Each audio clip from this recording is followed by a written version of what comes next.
Hello everyone, welcome to ahead and inform. J and K bank के banking associate के document verifications के dates जो थे 5 से 8 तारीख तक के, उसके डॉक्यूमेंट वेरिफिकेशंस की जो मेल है वो आ गई है।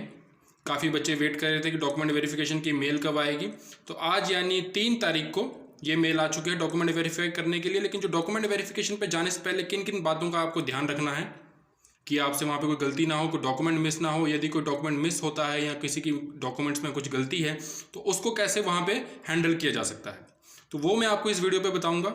और ये वीडियो में जो आपको चीज़ें बता रहा हूँ किस बेसिस पे बता रहा हूँ, ये मैं बता रहा हूँ जब जे.एंड.के बैंक पीओ के इंटरव्यू हुए थे वहाँ पे जब डॉक्यूमेंट वेरिफिकेशन हो रहा था। जी हाँ, इंटरव्यू देने से पहले जब डॉक्यूमेंट वेरिफिकेशन हो रहा था तो वहाँ पर भी काफ़ी बच्चों को दिक्कत आ रही थी। काफ़ी बच्चों के डॉक्यूमेंट्स में कुछ अपनी तरफ से तो सब पूरे लेकर आते हैं, लेकिन वहाँ पे जाकर कोई दिक्कत हो सकती है।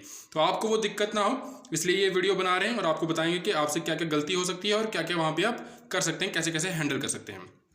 तो चलिए शुरू करते हैं। सबसे पहले हम देखते हैं मेल को। ये है जो मेल आई है, मेल में लिखा है document verification J&K bank BAS recruitment. ठीक है, इस नाम से आपको मेल आई होगी या आपको ईमेल आईडी में आपकी आई होगी। यहाँ पे लिखा हुआ है from recruitment section J&K bank, यहाँ पे इनके हेडक्वार्टर। ठीक है, document verification J&K bank banking associate. पहले आपका यहाँ पे रजिस्ट्रेशन नंबर लिखा होगा, आप अपने अपने मेल में चेक करेंगे। फिर वहाँ पे आपको डेट दी है, जैसे कि यहाँ पे एक दी हुई है 6 अप्रैल 2021, आपकी 5 भी हो सकती है और 6-7 कुछ भी हो सकती है। यहाँ पे जो ऑफिस है वो आपको Jammu and Kashmir railway office दिख रहा होगा। यहाँ पे कईयों को श्रीनगर के ऑफिस के नाम से आई होगी, तो आपको श्रीनगर में जाके आपकी डॉक्यूमेंट वेरिफिकेशन करानी है। यहाँ पे टाइमिंग 11 AM की टाइमिंग है। लोगों को अलग अलग टाइमिंग दी हुई है, कईयों को 12 भी दी है, 1 भी दी है, 10 भी दी है। तो आपको अपने टाइम स्लॉट के हिसाब से 15 मिनट पहले वहाँ पे पहुँच जाना है। यहाँ पर क्या लिखा है, you are inform to present yourself for document verification, bring all the documents in original with photocopies. यानी कि आपने सारे अपने डॉक्यूमेंट्स यानी मार्कशीट, डेट ऑफ बर्थ यानी कि आपने 10वीं की marksheet as a date of birth proof, 12वीं की मार्कशीट, उसके बाद आपकी ग्रेजुएशन की मार्कशीट लेकर आनी है आपकी डिग्री को शो करने के लिए, और आगे जाके आपने अपना डोमिसाइल दिखाना है, अपना एड्रेस दिखाना है। तो ये सब आपको कॉपीज अपनी फोटो कॉपीज भी लेकर आने हैं और ओरिजिनल्स भी लेकर आने हैं। इसमें क्या क्या डॉक्यूमेंट्स चाहिए जो इन्होंने लिखे हैं, सबसे पहला पढ़ता हूँ, ऑनलाइन रिजल्ट का प्रिंट आउट। अभी जो ऑनलाइन रिजल्ट आया कुछ दिनों पहले, उसमें प्रिंट करने का ऑप्शन नहीं है। उसमें प्रिंट करने का ऑप्शन नहीं है तो आपको क्या करना है, साइबर कैफे जाइए। ठीक है, या अपने फ़ोन में ही कीजिए, यदि घर पे आपके पास प्रिंटर है तो वहाँ पे उसको बोलिए कि जो रिजल्ट है उसका स्क्रीनशॉट लेके प्रिंट कर दे उसको। आप अपने रिजल्ट का स्क्रीनशॉट लेके भी प्रिंट कर सकते हैं और उसको उनको दिखा सकते हैं। पहली चीज़ आपकी डन। सेकंड है valid system generated print out of online application. अब आप जब फॉर्म भर रहे थे, जब आपने फॉर्म भरा होगा, जब नोटिफिकेशन आई थी उस टाइम ऑनलाइन एप्लीकेशन फॉर्म यदि आपने डाउनलोड किया होगा तो वेल एंड गुड, आप वो उसको दिखा सकते हैं ये प्रिंट आउट किया हो। तो नहीं किया है तो इसमें कोई इशू की बात नहीं है, क्योंकि अभी तक इन्होंने लिंक नहीं दिया अपनी साइट पे ऑनलाइन फॉर्म को डाउनलोड करके प्रिंट आउट करने का। जो भी IBPS या SBI के होते हैं तो वो इंटरव्यू से पहले एक लिंक ओपन कर देते हैं जिसमें सभी सिलेक्टेड कैंडिडेट्स अपने ऑनलाइन एप्लीकेशन को प्रिंट कर सकते हैं, लेकिन इन्होंने नहीं दिया है। तो आपको घबराने की ज़रूरत नहीं है। आप अगर आपके पास नहीं है तो आप जा सकते हैं, क्योंकि जब PO का इंटरव्यू हो रहे थे वहाँ पर भी ऑनलाइन एप्लीकेशन को लेकर जाना था, लेकिन उन्होंने लिंक ही नहीं दिया था ऑनलाइन एप्लीकेशन डाउनलोड करने का। तो जिनके पास था गुड, जिनके पास नहीं था तो कोई इशू नहीं बना था। थर्ड पॉइंट है यहाँ पे identity proof. Photo identity proof में आप अपना आधार कार्ड ले जा सकते हैं, साथ में पैन कार्ड भी लेके जाइएगा। ठीक है, बेरिंग द सेम नेम, आपका नाम वहाँ पे मैच करना चाहिए। अभी पहली नंबर गलती क्या है, लोगों के नाम मैच नहीं करते हैं, तो आप वही ID प्रूफ लेके जाइए जिसमें आपका नाम मैच कर रहा है। ठीक है, अगर किसी का सिंह या शर्मा या कुमार ऐसा कुछ चेंज है तो वहाँ पे आपको गलती हो सकती है। And it appears on the online submitted, और जैसे आपने ऑनलाइन फॉर्म में भरा है वैसे ही उस नाम का ही आपका वो होना चाहिए।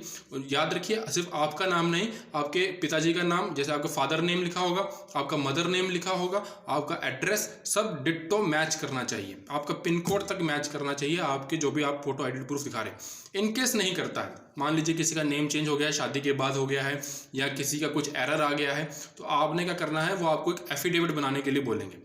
तो आपको एफिडेविट बनाने के लिए टाइम देंगे, वहाँ पे पैनिक होने की ज़रूरत नहीं है, सबको वो मौका देंगे। आपको एक एफिडेविट बनाना होगा, 50-100 रुपये में जो बन जाता है, आप उनको आके थोड़ी देर बाद देंगे या अगले दिन के लिए आपको बुला सकते हैं। आप वहाँ पे सबमिट करेंगे तो वो हो जाएगा। फिर पासपोर्ट साइज़ फ़ोटो 2, फिर photo of date of birth. तो डेट ऑफ बर्थ के लिए क्या क्या प्रूफ है, 10वीं की मार्कशीट। ठीक है, अगर 10वीं की मार्कशीट तो देनी ही देनी है। उसके साथ आप लोग कोई म्यूनसिपालिटी में जो आप जब पैदा हुए थे उस टाइम का कोई सर्टिफिकेट भी दे सकते हैं, लेकिन 10वीं की मार्कशीट सफिशिएंट होती है डीओबी के लिए। देन डोमिसाइल सर्टिफिकेट क्योंकि ये एग्जाम सिर्फ जम्मू वालों के लिए है तो डोमिसाइल सर्टिफिकेट मस्ट है। और मार्कशीट एंड सेट, अभी जो ग्रेजुएशन के सर्टिफिकेट्स हैं वो ऑन और बिफोर द डेट कैंडिडेट्स, यहाँ पे जैसे अंडरलाइन किया है मैंने कि जिस दिन आपने ऑनलाइन फॉर्म भर रहे थे उसकी जो आखिरी रजिस्ट्रेशन डेट थी, ठीक है, जैसे कि पिछले पीओ की जो इंटरव्यू था उसमें रजिस्ट्रेशन डेट थी 24/7/2020, 24/7/2020, तो यानी आपकी ग्रेजुएशन उस डेट से पहले पहले हो जानी चाहिए थी, ठीक है, क्योंकि उन्होंने लिखा था कि सिर्फ ग्रेजुएट्स को लेंगे, ठीक है, ग्रेजुएट्स को लेंगे और इसलिए आपकी जो फाइनल डिग्री पे डेट होनी चाहिए वो उस डेट से पहले पहले की होनी चाहिए, अगर ना हो तो वहाँ पर आपको वो रिजेक्ट करने का आपका एक कारण बन सकता है, ठीक है। और ये चीज़ उसमें भी एप्लीकेबल करती है कास्ट सर्टिफिकेट, या आपने कोई मान लीजिए कैटेगरी लगाई है कि मान लीजिए SC ST OBC RBA, ठीक है, पहाड़ी स्पीकिंग पीपल, कुछ भी लगाया है, लेकिन आपकी जो कास्ट है या जो आपकी कैटेगरी है वो आपकी फॉर्म भरने के बाद बनी, तो वो भी आपको वहाँ पे भी दिक्कत आएगी और आपको एफिडेविट बनाना पड़ सकता है, ठीक है। नेक्स्ट आते हैं कास्ट है, ये देखिए कास्ट सर्टिफिकेट्स आपको दिखाने हैं, ठीक है, रिजर्व कैटेगरी कुछ भी है। इनकम, अगर इनकेस EWS है तो आपका इनकम सर्टिफिकेट बना होना चाहिए। इनकम सर्टिफिकेट कौन बना के देगा? आपका जो लोकल तहसीलदार है वो आपका इनकम सर्टिफिकेट यहाँ बना कर देगा, ठीक है। पहाड़ी स्पीकिंग पीपल्स के लिए या जो भी फिजिकल डिसेबिलिटीज़ वाले हैं उनके लिए भी जो फिजिकल डिसेबिलिटी वाला सर्टिफिकेट होता है वो उनको प्रेजेंट करना पड़ेगा, तो ठीक है। और ये सब डेट से पहले पहले के जितने भी कैटेगरी के सर्टिफिकेट्स हैं वो लास्ट डेट से पहले पहले के बने होने चाहिए। और यहाँ पे देखिए स्क्राइब, अगर किसी ने रिटर्न जो भी होता है हेल्पर की यूज़ करी है तो उसके बारे में जो उसके डॉक्यूमेंट्स हैं, फिर NOC अगर कोई ऑलरेडी एम्प्लॉयर है, एक्सपीरियंस सर्टिफिकेट्स वगैरह, और बाकी सब डॉक्यूमेंट्स आपने प्रोवाइड करने हैं। अब इनमें मेजरली गलतियाँ क्या हो रही थी जब PO के इंटरव्यू में? लोगों की डेट्स मैच नहीं कर रही थी, लोगों का नाम मैच नहीं कर रहा था, लोगों का एड्रेस मैच नहीं कर रहा था, ठीक है। और कास्ट सर्टिफिकेट्स भी क्या थे? लेट बने हुए थे। तो आपने क्या करना है, इन सब चीज़ों को इंश्योर करना है, और अगर ऐसा कुछ हो तो आपने एफिडेविट बनाने के लिए तैयार रहना है, या घर से पहले से बनाकर लाइए कि भाई ऐसे ऐसे हमारी सो एंड सो गलती हो गई थी, अब हम असली हमारा यही है, ठीक है। और यहाँ पे लास्ट में लिखा है कि अगर आप रेलेवेंट डॉक्यूमेंट्स नहीं दे पाते हैं तो आपका जो कैंडिडेचर है वो कैंसिल कर दिया जाएगा। तो इसलिए आपने सारे डॉक्यूमेंट्स को ध्यान से देखें, ठीक है, और सभी डॉक्यूमेंट्स को प्रोवाइड करें ताकि आपकी नौकरी लगे, ठीक है। तो इसमें कोई लीनियंसी ना बरतें डॉक्यूमेंट्स में, और डॉक्यूमेंट वेरिफिकेशन के लिए बेस्ट ऑफ लक, कॉन्फिडेंट होकर जाना है, ठीक है, कोई इसमें घबराने वाली बात नहीं है, सबका सिलेक्शन होगा, बस आपने डॉक्यूमेंट्स को थोड़ा सा चेक कर लीजिएगा एक बार ले जाने से पहले।